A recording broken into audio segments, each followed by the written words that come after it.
नमस्कार विद्यार्थी मित्रांनो, मी प्रशांत सर आपल्या हक्काच्या लाडक्या बेसिक टू ऍडव्हान्स मॅथ्स या युट्यूब चॅनल मध्ये सर्वांचं सर स्वागत करतो।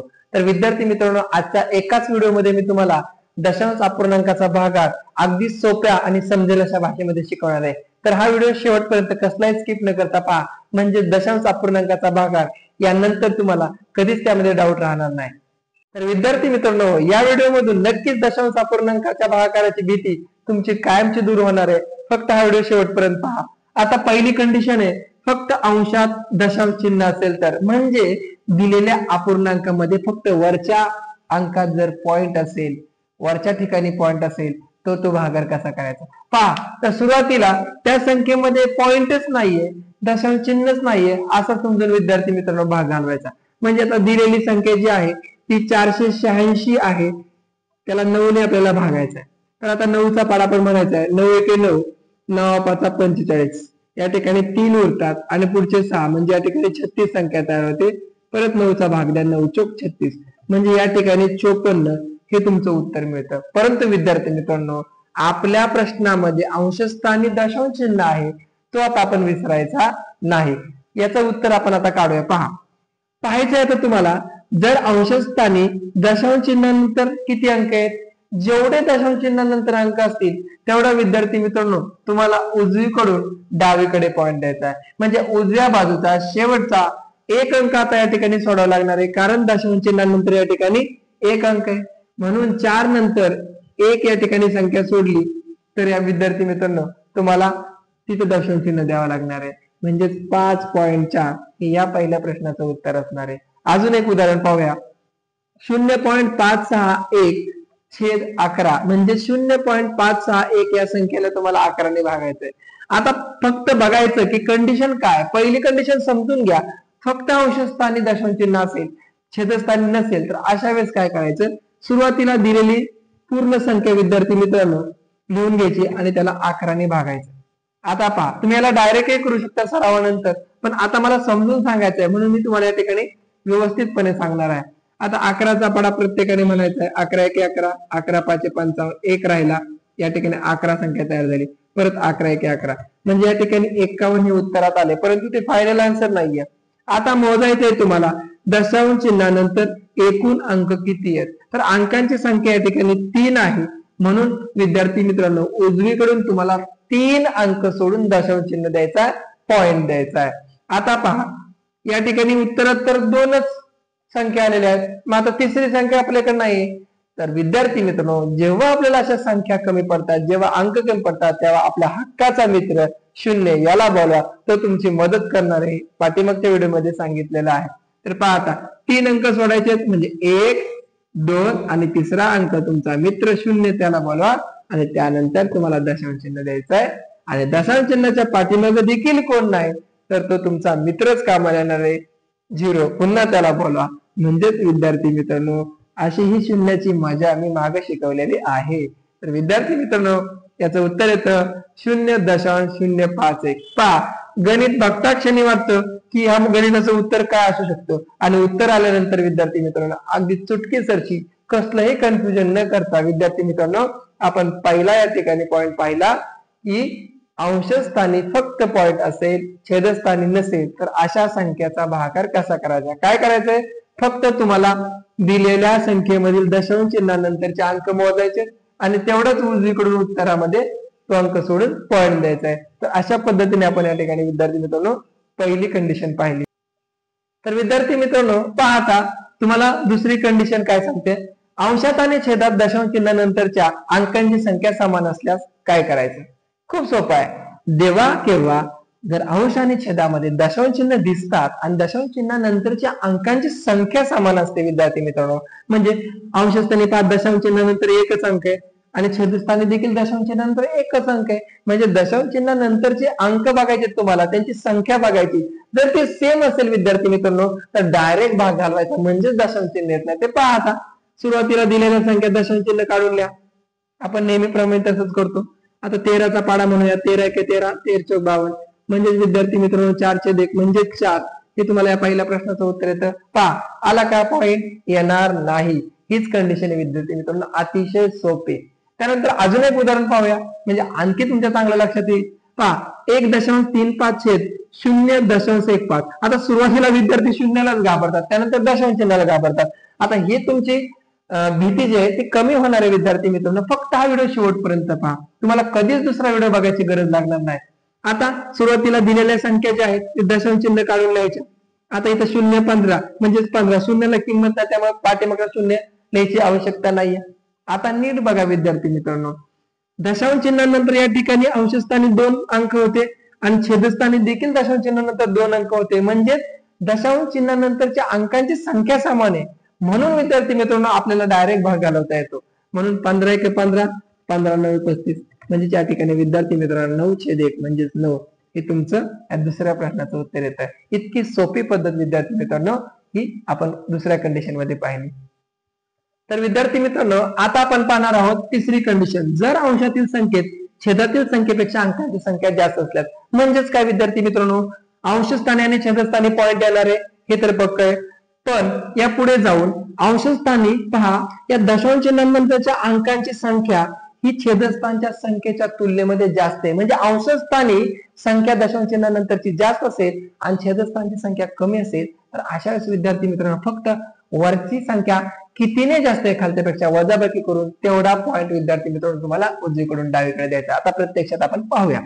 सुरुवातीला दिलेल्या संख्येतील पॉईंट काढून टाका, म्हणजे ती संख्या 31,584 होईल.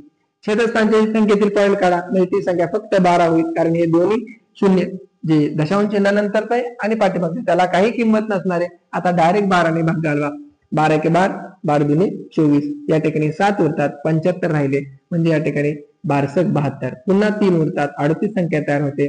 12 × 36. आता या ठिकाणी 2 उरतील, 24 संख्या तयार होईल. 12 × 2 24 म्हणजे 2632 हा भागाकार आला. आता आपल्याला दशांश पूर्णांकाचा भागाकार करायचा आहे. म्हणजे मी तुम्हाला आधीच सांगितले, जर अंशामधील दशांश चिन्हानंतरच्या अंकांची संख्या समान असेल आणि छेदातील त्यापेक्षा कमी असेल तर अंशामध्ये कितीने जास्त आहे ते अंक मोजा. 1 2 3 4. फक्त लक्षात ठेवा दशांश चिन्हानंतरचे अंक मोजायचे. पहा 1 2 3 4 म्हणजे 4 आणि खाली किती आहे दशांश चिन्हानंतर पहा 1 2 3 म्हणजे 4 मधून 3 गेले 1. या ठिकाणी 1 वजाबाकी आले ना. म्हणून विद्यार्थी मित्रांनो उजवीकडून 1 अंक सोडून पॉईंट द्या, म्हणजे तुम्हाला या ठिकाणी 263.2 किंवा 263.2 या पहिल्या प्रश्नाचं उत्तर येतं. अजून एक उदाहरण पाहूया. 0.1988 छेद 0.14. सुरुवातीला दिलेल्या दोन्ही संख्येमधील दशांश चिन्ह काढून टाका आणि ती फक्त पुढची संख्या लिहा. 1988/14 अशी संख्या लिहिल्यानंतर भागाकार करून घ्यायचा. पहा 14 × 14 14 × 14 5 उरतात, 58 संख्या तयार झाली. 14चा पाडा म्हणा 14 चौक 56. पुन्हा 2 उरतात, 28 संख्या तयार होते.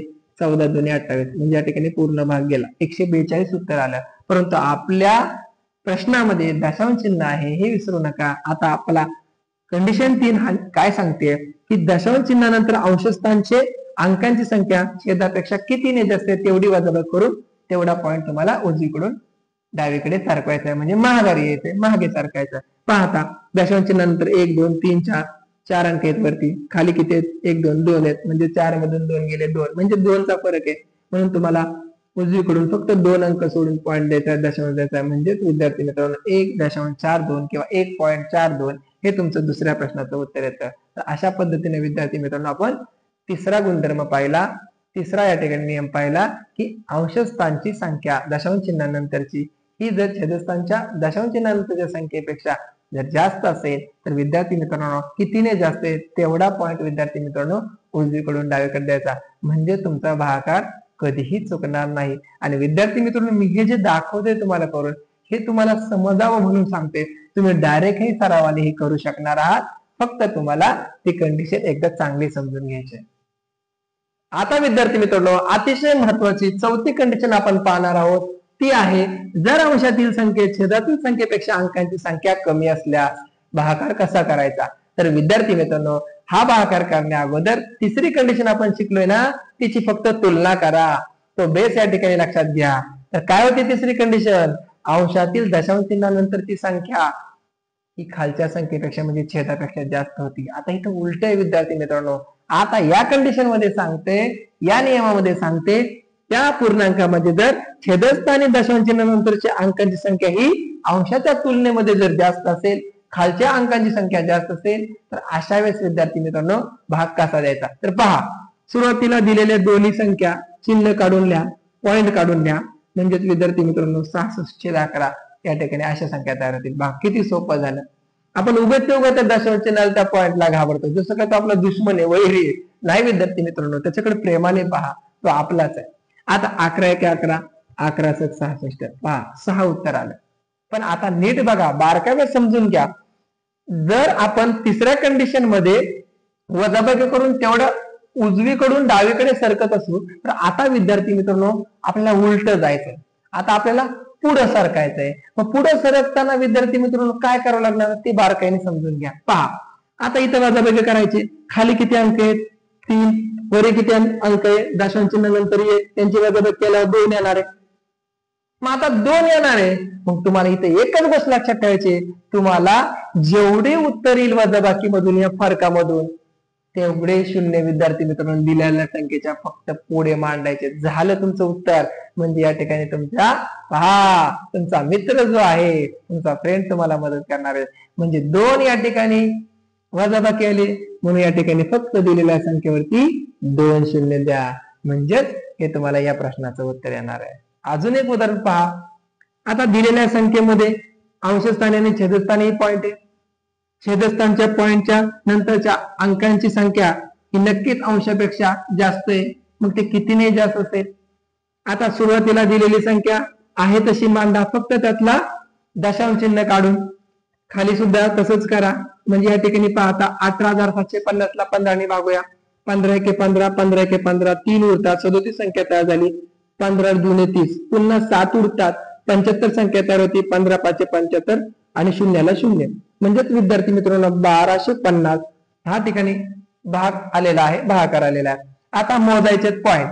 अंशस्थानी दशांश चिन्हानंतर 2 अंक आहेत आणि छेदस्थानी दशांश चिन्हानंतर 3 अंक आहेत. म्हणजेच या ठिकाणी 3 आणि 2 यामध्ये 1 चा फरक आहे, वजाबाकी करून घ्या. आता जेवढा फरक आहे विद्यार्थी मित्रांनो तेवढे शून्य तुम्हाला पुढे द्यायचे. तो तुमचा मित्र तुम्हाला बोलवतो, ते एकदाच बोलावं लागणार आहे.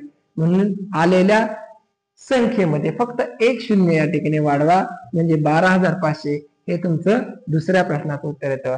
पहिल्या आणि दुसऱ्या प्रश्नाची दोन्ही उत्तरे आपण कशी काढली विद्यार्थी मित्रांनो पुन्हा एकदा समजून घ्या. दिलेल्या दोन्ही अपूर्णांकामध्ये अंशस्थानी पॉइंट होता, छेदस्थानी पॉइंट होता. फक्त फरक एवढाच होता की छेदस्थानच्या दशांश चिन्हानंतरच्या अंकांची संख्या ही अंशस्थानी असलेल्या दशांश चिन्हाच्या संख्येनंतरच्या अंकांपेक्षा जास्त होती. म्हणून विद्यार्थी मित्रांनो जेवढे जास्त होती तेवढे फक्त दिलेल्या संख्येबरोबर आपल्याला शून्याला जोडायचंय. विद्यार्थी मित्रांनो आजच्या व्हिडिओमध्ये आपण दशांश अपूर्णांकाचा भागाकार अतिशय सोप्या आणि तुम्हाला समजेल अशा भाषेमध्ये शिकवला. अशाच या उदाहरणांचा सराव तुमचा जास्तीत जास्त व्हावा यासाठी विद्यार्थी मित्रांनो मी तुम्हाला 4 उदाहरणं 4 कंडिशनवरच्या देत आहे. तर त्या प्रश्नांची उत्तर तुम्ही सोडवा आणि कमेंट करून नक्की सांगा. आणि हा व्हिडिओ जर आवडला असेल तर लाईक करा आणि आपल्या चॅनलला अजूनही सबस्क्राईब केलं नसेल तर basic to advance maths by Prashant sir या आपल्या हक्काच्या आणि लाडक्या युट्यूब चॅनलला सबस्क्राईब करायला विसरू नका. धन्यवाद.